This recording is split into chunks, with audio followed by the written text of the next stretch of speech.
kembali lagi di channelku Bidan Online.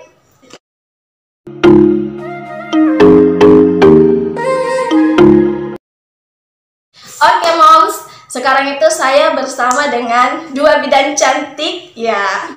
Yang pertama itu ini bidan Yuni, ini bidannya Samarinda. Salah. Saya perkenalkan dulu, ini teman saya bidan Yuni, dia itu bidan dari Sumbawa. Ya, Sumbawa. Kemudian ini bidan Desi yang dari Samarinda. Oke, sekarang kita akan membahas tentang kenapa sih mereka memilih bidan, apa alasan mereka menjadi bidan, kemudian apa sih yang mereka rasakan setelah menjadi bidan. Oke, kita mulai dulu perbincangannya, tapi sambil berbincang-bincang kita sambil makan gorengan ya. Kita akan berbincang-bincang santai dengan Yuni dan bidan Desi. Oke. Sekarang kita mau tanya dulu ke mereka. Apa alasan kamu memilih kebidanan? Alasan saya jadi bidan itu pertama gara-gara bapak saya supaya saya punya tujuan hidup katanya. Kenapa bukan jurusan lain? Sebenarnya itu saya SMK jurusannya multimedia.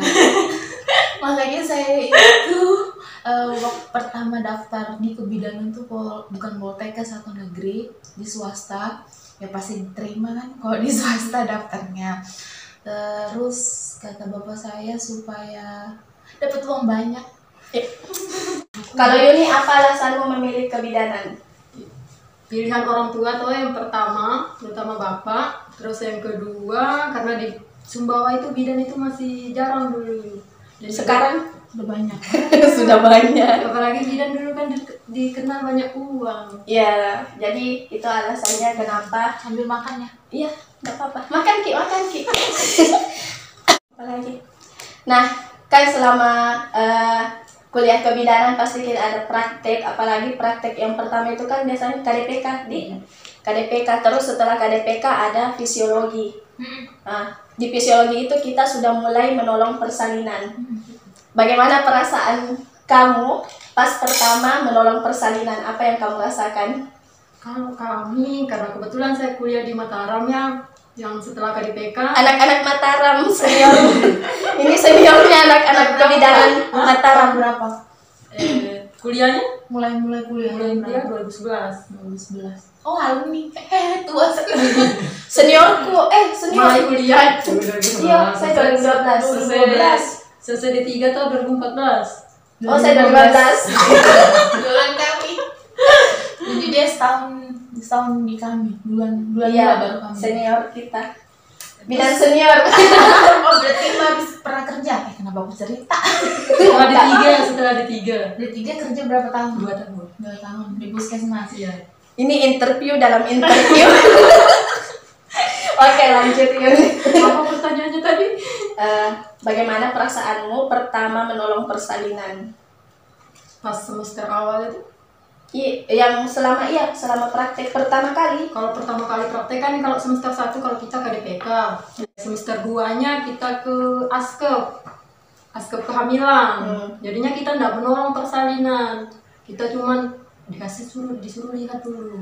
Terus setelah menolong persalinan, Menolong persalinan kita kan cuma lihat toh. jadi pandang. Patus pandang. Jadinya pas kapan menolong persalinan? semester 3. Di situ kan kita ada apa namanya itu? Patologi apa? Bukan patologi, kayak kita observasi itu loh. Soalnya kan ada jumlah partus yang ditentukan. Oh iya. Observasi, isi patograf kayak begitu. Jadinya di situ kita nolong berapa tebal plasenta begitu. Makan Ki. Baru pas pertama menolong. Ya menangis toh. Berarti begini loh perjuangannya ibu kita melahirkan kita. Terus ucapan kalau kita misalnya setelah menolong, kebetulan yang pertama saya tolong itu dia orang Hindu. Dia kan anaknya masuk Hindu. Iya, masuk Hindu kan. Nah, setelah itu dia kayak ucapkan terima kasih begitu. Jadi kan kita bahagia toh. Suatu kebanggaan bisa menolong persalinan. Terima kasih. Padahal kan kita nggak dikasih uang. Tapi kan rasanya kita bangga begitu. Ngungkit uang loh guys. Sekarang saya tanyakan lagi ke bidan Desi. Bagaimana perasaanmu pertama kali menolong persalinan?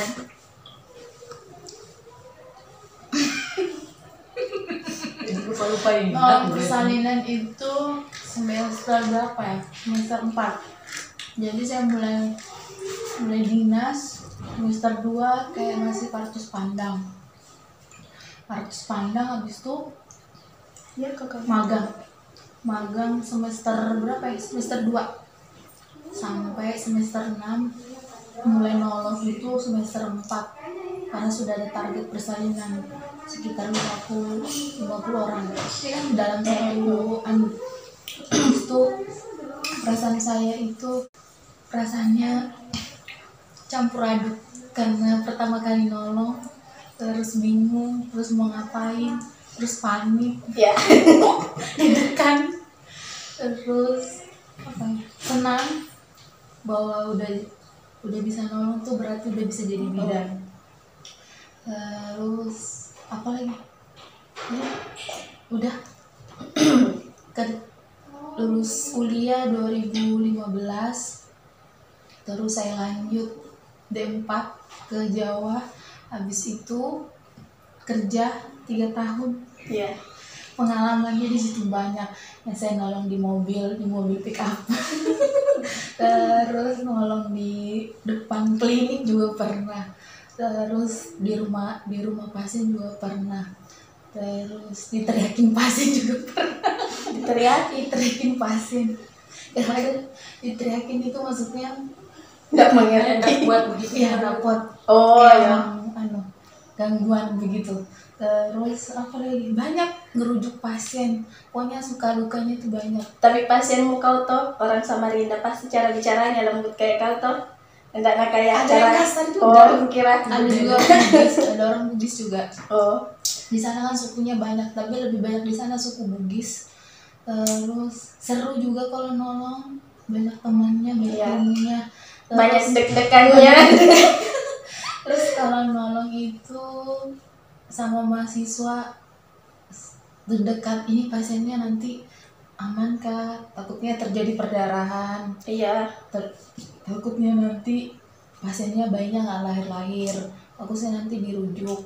Pengalamannya banyak kalau jadi bidan. Menurutku mau di desa atau di kota sama aja.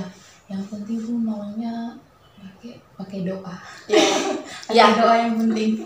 Selain dari skill, Iya, kita iya. juga butuh doa, Butuh doa. untuk membantu proses Iya, untuk persalinan. proses persalinan yang lancar. Hmm. Nah, pertanyaan selanjutnya itu, Apa? kan selama kuliah kebidanan pasti banyak hal yang kita pelajari, apalagi melihat proses persalinan. Apa pelajaran penting yang biasa kalian dapatkan selama kuliah kebidanan? Selain dengan menolong persalinan, apa yang membuat kalian, wah, saya bersyukur saya bisa jadi bidan, saya kuliah kebidanan. Apa nilai plus yang bisa kalian dapatkan selama kuliah kebidanan? Nilai plusnya itu pertama karena ngerti bagian kesehatan itu seperti apa, walaupun dasarnya misalkan obat aja sebenarnya kebidanan itu bisa jadi perawat juga, semua bagian kesehatan semuanya jadi bisa. Kalau misalkan orang tua kita sakit itu jadi poin plusnya, bisa ngebantu. Terus kalau misalkan ada yang bertanya, keluarga kah, tetangga kah, itu kita bisa membantu bagikan informasi misalkan tentang KB, bagaimana cara perawatan luka, terus cara menyusui, itu nilai plusnya. Terus bangganya ya karena kita bisa sampai di sini, sampai sekolah, itu rasanya poin butuh uang. Butuh uang. Terus mau jadi bidan itu tidak harus punya uang banyak sebenarnya. Yang penting tuh ada kemauan, uang tuh bisa dicari. Yang terpenting tuh rajin, Iya. jangan malas. Terus banyak teman. Iya, banyak teman. Jangan sombong. Cewek semua. Selama D3, D4, S2, selama itu. Bro, ke dinas. Iya, Dinas kebanyakan yang cinlok kalau dinas kami di Dinas. Mataram. Sama juga. Oh, kami tidak ada.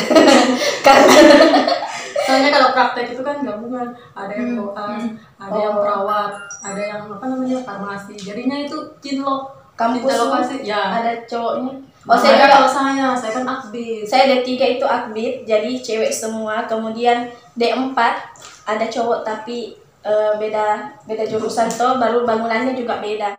Terus S2 tetap cewek semua, jadi tidak ada cowok. Jadi kalau jadi bidan nilai plusnya itu punya banyak teman cewek. Nah, kemudian Yuni, apa nilai plus yang bisa kamu dapatkan selama kuliah kebidanan? Kalau kita kembali ke desa, kalau kayak saya kan dari desa begitu. Kita itu dikenal bisa mengobati semua orang.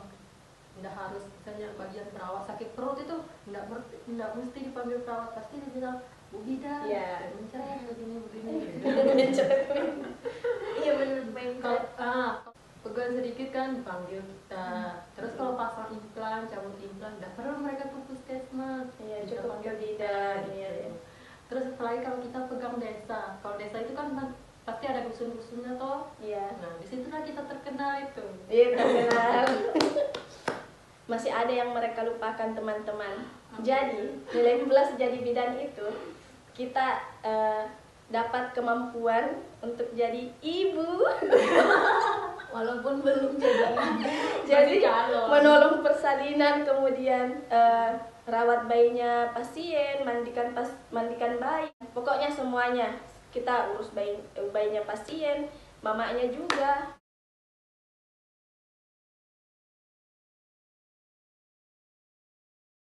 Oke, sampai jumpa. Assalamualaikum warahmatullahi wabarakatuh. Dadah.